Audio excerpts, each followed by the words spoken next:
بسم الله الرحمن الرحيم. على الله توكلنا.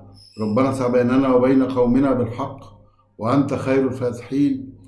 أهلا بكم أحبائي، ورؤية جديدة، رؤية هامة تخص الظهور. قبل الدخول في تفاصيل الرؤية أحبائي، كالعادة الاشتراك في القناة وتفعيل الجرس فضلا لا أمرا. الرؤية يقول الرائي: كنت مع أهلي ومعنا مجموعة من الناس ننظر إلى السماء وننتظر حدثا قادما، فظهرت في السماء وأن السماء فتحت على شكل حرف واي، وأطفال صغار أحجامهم ضخمة جدا ينظرون إلى الأرض، ورجل كبير في العمر يجلس بجواري يتحدث بالإنجليزية ويقول: ماذا سنفعل؟ لقد اتفقت ومعي مجموعة من أصحابي أن ننتحر سويا في لحظة واحدة حتى لا يعرف ربنا سبب موتنا، وكان خائفا من هول ما هو قادم ومن مصيبة الانتحار. فقلت له: اصبروا، إنما هي لحظات. ورحت أنادي في أهلي والناس المجتمعين: انتبهوا، هذه الخدعة التي حذرنا منها، لا تصدقوا ما ترون.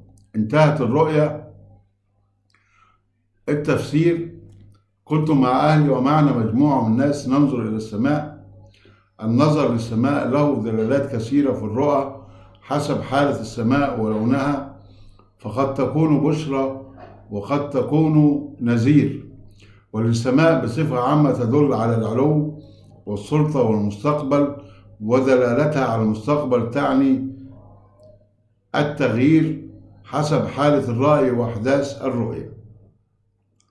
أما كونه ينتظر حدثا قادما من السماء، فظهرت في السماء وأن السماء فتحت على شكل حرف واي، هنا الانتظار لحدث مستقبلي قد يكون خيرا ويعني ظهور المهدي المنتظر، أو يكون بلاء بضرب النجم الطارق للأرض، أو حدث خطير ومخيف يتم تدبيره.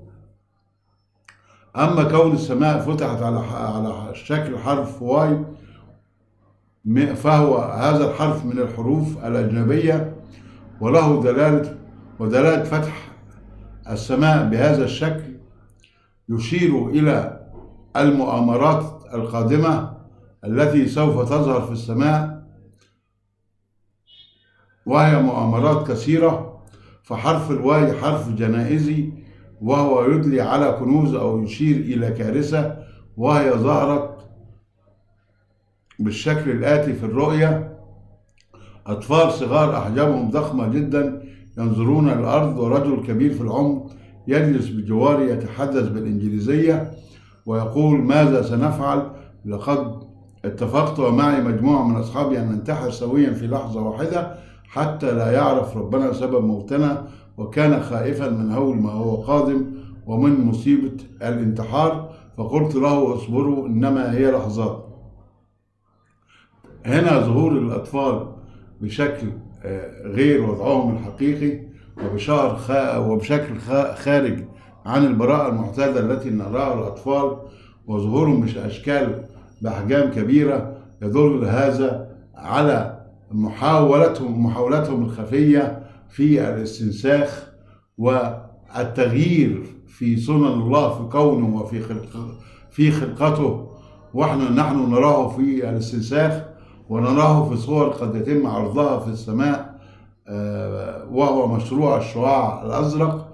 يعني الرؤية خطيرة بشكل كبير. تغير أحجام الأطفال عن هذا الوضع الطبيعي يدل على تدخلهم في خلقة الله سبحانه وتعالى وتمردهم على ذلك. وأيضا هي تعني أيضا تدخلهم في فضاء الله، وهذا أمر سوف يأتي بمخاطر كبيرة على البشرية، وهم أول من يكون يصاب بتلك المخاطر. واضح أيضا من هذا الرجل الذي يقول هيا بنا ننتحر، يعني أن لهم أتباع في الأرض يسيرون على حسب نهجهم، ويحاولون بث الرعب والفزع في الناس وتقليل الإيمان داخل الناس ونزعه من قلوبهم.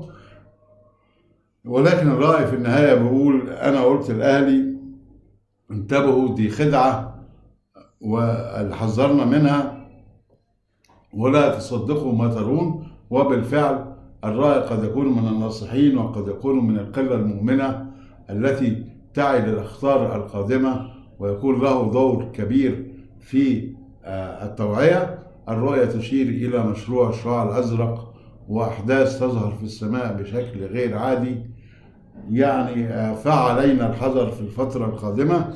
انتهت الرؤية أحبائي وانتهى التفسير. أشكركم وإلى اللقاء في حلقات قادمة إن شاء الله.